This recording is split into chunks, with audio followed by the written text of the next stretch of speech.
पूर्णमदः पूर्णमिदं पूर्णात् पूर्णमुदच्यते पूर्णस्य पूर्णमादाय पूर्णमेवावशिष्यते। राधे राधे। आप सभी को मेरा सादर प्रणाम। प्रायशः इस मंत्र का जब भी आपने श्रवण किया होगा तो पूजा की समाप्ति पर, यज्ञ की समाप्ति पर, या कोई धार्मिक अनुष्ठान या किसी प्रकार के सत्संग और प्रवचन, इनकी जब समाप्ति होती है तब हम ये श्लोक या मंत्र, आप जो भी कहें, इसका हम उच्चारण करते हैं। पूर्णमदः पूर्णमिदं पूर्णात्। जैसा कि स्वाभाविक रूप से भी श्रवण करने में भी ऐसा लगता है कि हाँ, अब हम पूर्ण विराम कर रहे हैं, किसी अनुष्ठान को, किसी कर्म को पूर्ण कर रहे हैं, इसलिए वहाँ पर इसको बोला जा रहा है। श्लोक ये कहता क्या है? मंत्र का तात्पर्य क्या है? पूर्णमदः, अदः शब्द से तात्पर्य है कि वो परब्रह्म परमात्मा। तो पूर्णमदः, वो परब्रह्म परमात्मा पूर्ण स्वरूप है, वो सदा परिपूर्ण है। पूर्ण उसे कह सकते हैं जिसमें किसी प्रकार की कोई कमी ना हो। पूर्ण से तात्पर्य है जो हर प्रकार से परिपूर्ण हो। हमारी या तो इच्छाएं अधूरी हैं, या शरीर अधूरा है, या जीवन ही अधूरा है, क्योंकि नित्य हमें अपने आप को पूर्ण करने के लिए कुछ न कुछ चाहिए। लेकिन जो अपने आप में स्वयं में परिपूर्ण है, और भागवत जी में जो वर्णन आता है ना कि श्वेन राजते शोभते स्वराज, ये वो स्वराज है, परिपूर्ण है स्वयं में। फिर कहते हैं पूर्णमिदं, पूर्णमदः पूर्णमिदं। इदम शब्द से तात्पर्य है कि ये नश्वर जगत, जो जगत नश्वर है, जो जगत मिटने वाला है, वो परिपूर्ण कैसे हो सकता है? अगर वेदों में लिखा है तो सत्य भी होगा कि जगत भी परिपूर्ण है, लेकिन जगत परिपूर्ण कैसे हो सकता है? ईश्वर परिपूर्ण है, ये बात मान्य है, मानने योग्य बात है, परंतु जगत परिपूर्ण कैसे हो सकता है? जगत तो विनाशी है, जगत तो नश्वर है, और इसे तो मिथ्या प्रपंच कहा गया, मिटने वाला है। हाँ, ये बात सही है, परंतु पूर्णात् पूर्णमुदच्यते, क्योंकि इस नश्वर जगत का जो उदय है, इस नश्वर जगत का जो उत्पत्ति स्थल है, वो पूर्ण से है। तो पूर्णात् पूर्णमुदच्यते, उस परिपूर्ण ईश्वर से उत्पन्न होने के कारण ये जगत भी परिपूर्ण कहलाता है, पूर्ण रूप कहलाता है। पूर्णस्य पूर्णमादाय पूर्णमेवावशिष्यते। और अगर उस परिपूर्ण में से पूर्ण को भी निकाल लिया जाए तो भी ये सदा परिपूर्ण ही बना रहेगा। तात्पर्य है कि उस परमात्मा से अगर कुछ ले भी लिया जाए तो न तो उसकी परिपूर्णता समाप्त होगी, न उसकी महत्ता खत्म होगी।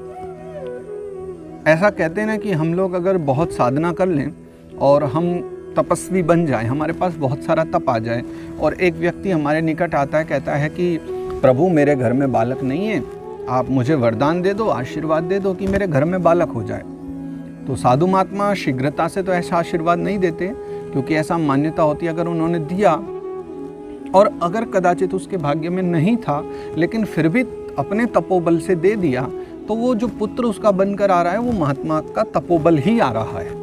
तो किया हुआ तपोबल तो उन्होंने सारा दान कर दिया ना, दे दिया उसको आशीर्वाद के रूप में।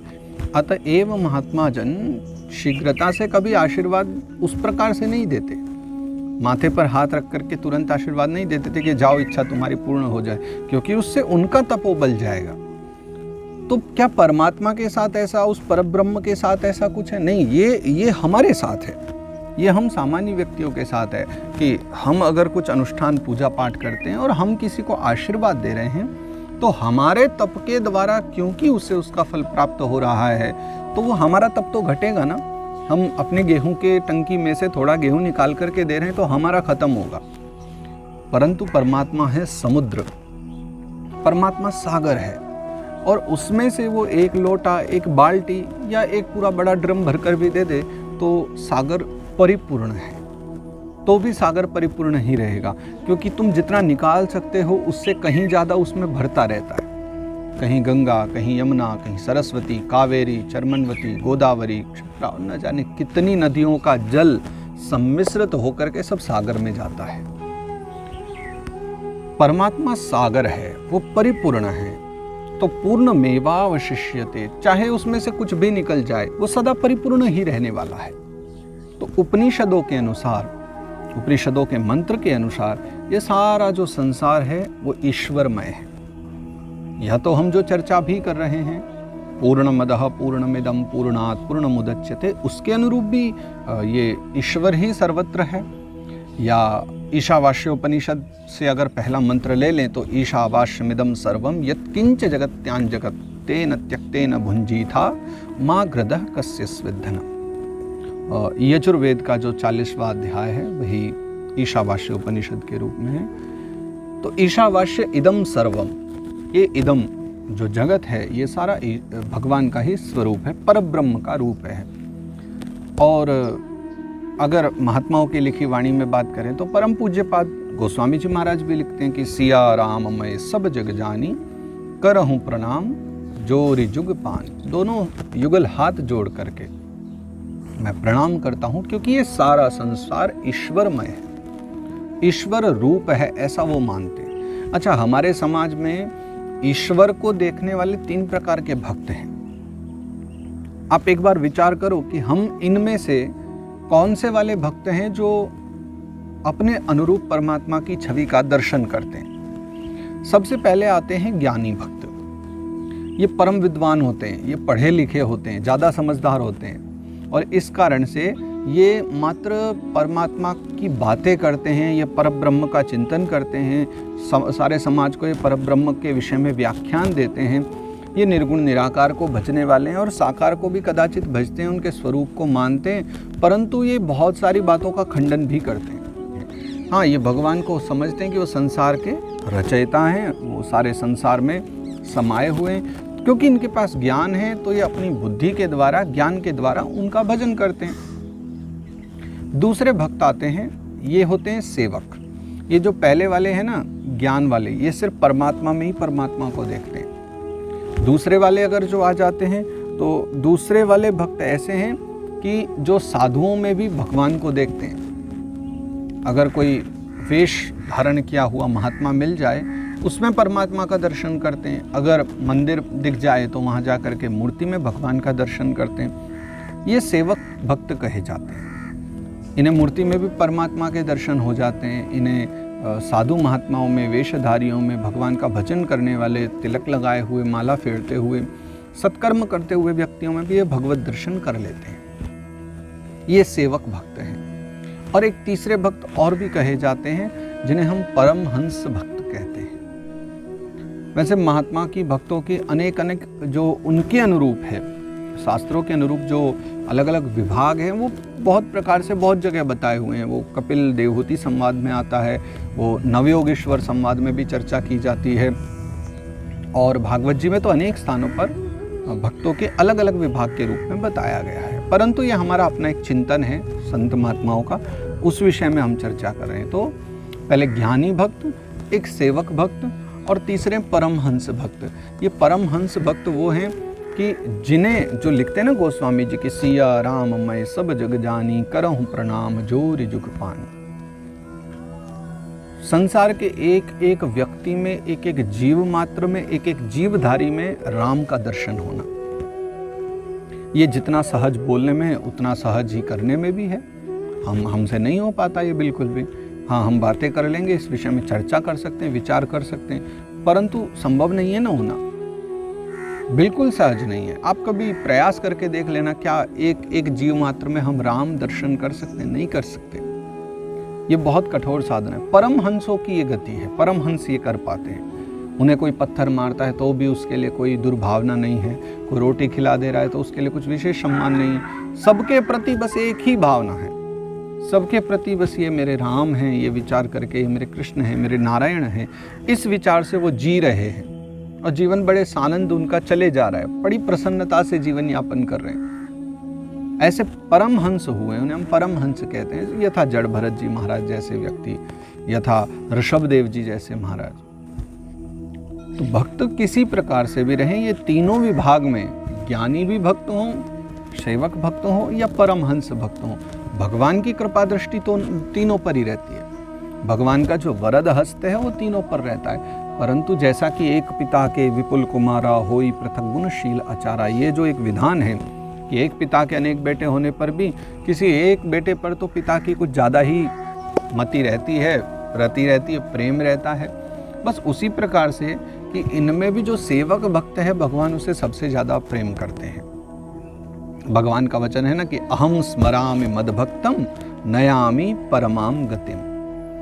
परमहंस की गति सबसे ऊंची है, परंतु प्रेम भगवान उससे भी उतना नहीं करते जितना सेवक भक्त से करते हैं, क्योंकि कहीं ना कहीं सेवक भक्त भगवान को सबसे ज़्यादा प्रेम करने वाला होता है।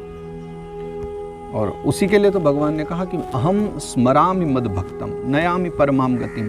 आप क्या सोचते हैं कि आप ही भगवान का स्मरण करते हैं? भगवान कहते हैं मैं भी अपने भक्तों का स्मरण करता हूँ। अहम स्मरामि मद्भक्तम। और उतना ही नहीं, अनन्यास चिंतयन्तो माम ये जनाः पर्युपासते, भगवद गीता।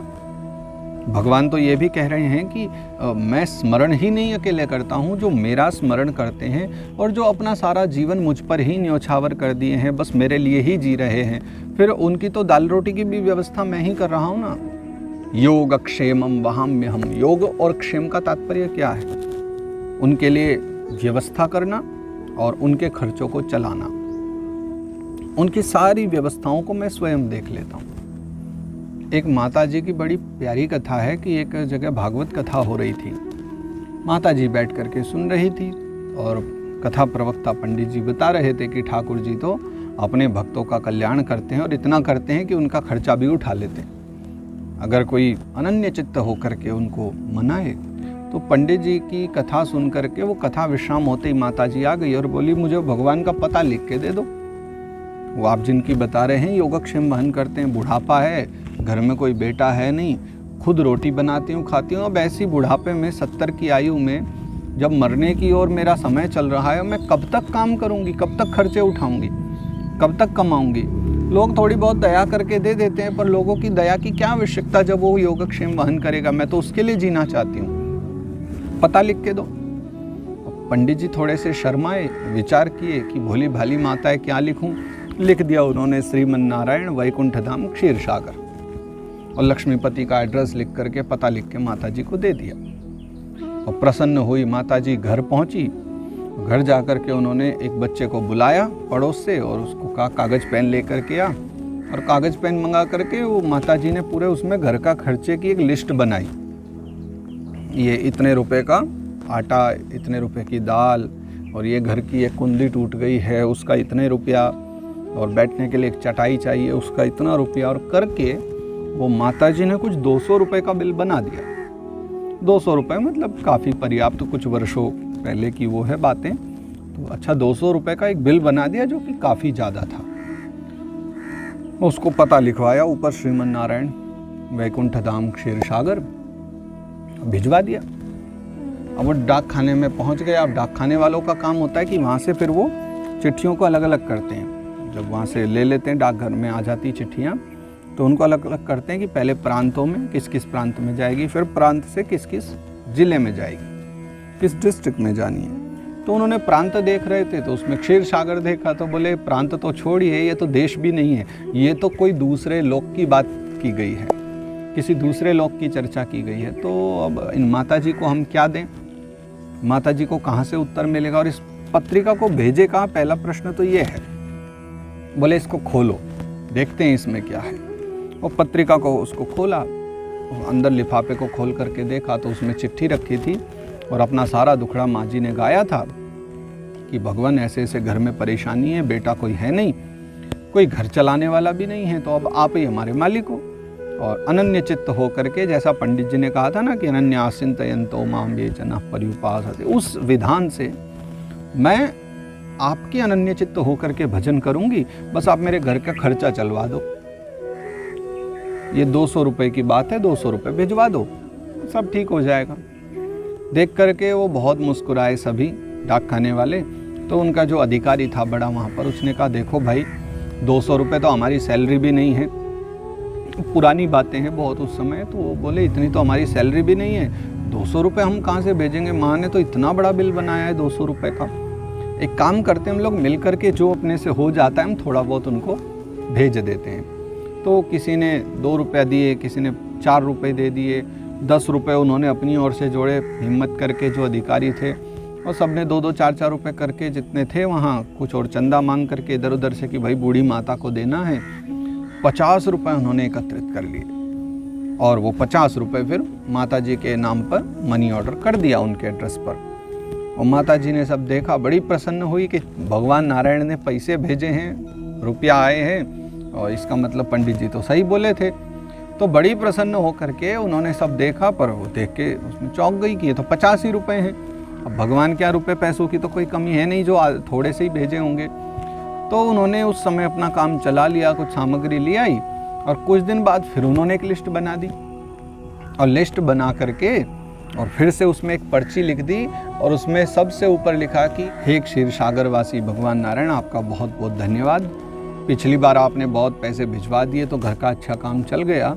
ये कुछ और खर्चे हैं जिनकी मैं लिस्ट भेज रही हूँ बना करके, पर्ची भेज रही हूँ। तो मुझे ये जो है 250 रुपये की और ज़रूरत है, तो कृपा करके आप ये 250 और भिजवा दीजिए। और आपसे एक प्रार्थना है कि कृपा करके आप ये मनी ऑर्डर की जगह कुछ और व्यवस्था से पैसे भिजवाएं, हो सके तो किसी पार्षद को भेज दीजिए, क्योंकि ये जो डाक खाने वाले हैं ना, बड़े बदमाश हैं, बीच में मेरे 150 रुपये खा गए। और ये लिख करके माता जी ने भेज दिया। अब डाक खाने वालों ने इस बार देखा तो बेचारे इतने मुस्कुराए कि माँ सच में बड़ी भोली है। अहम स्मरामि मद भक्तम नयामि परमाम गतिम। बात सरलता की है। सरलता वालों से भगवान बहुत प्रेम करते हैं और उनका स्मरण भी करते हैं, क्योंकि वो परिपूर्ण हैं। तो पूर्ण मदः पूर्णमिदं पूर्णात् पूर्णमुदच्यते पूर्णस्य पूर्णमादाय पूर्णमेवावशिष्यते। तो जिन परमात्मा के द्वारा ईशावास्यमिदं सर्वम, ये सारा संसार परिपूर्ण है, जिसमें वो व्याप्त हैं, और जिनके द्वारा ये संसार, ये प्रकृति अपना कार्य स्वाभाविक रूप से करती रहती है, उन परिपूर्ण परब्रह्म को हमारा सादर वंदन प्रणाम। और आप सभी को भी मेरा बहुत बहुत प्रेम, आप सभी को भी मेरा सादर प्रणाम। हम पुनः मिलते हैं हरि चर्चाओं के साथ में। आप सभी का जीवन आनंदमय रहे, स्वस्थ रहे, यही मेरी प्रभु से कामना है। आप सभी पूजनियों के चरणों में मेरा प्रणाम, और सभी को भावपूर्ण हृदय से सादर जय श्री राम, सादर जय श्री कृष्ण। राधे राधे।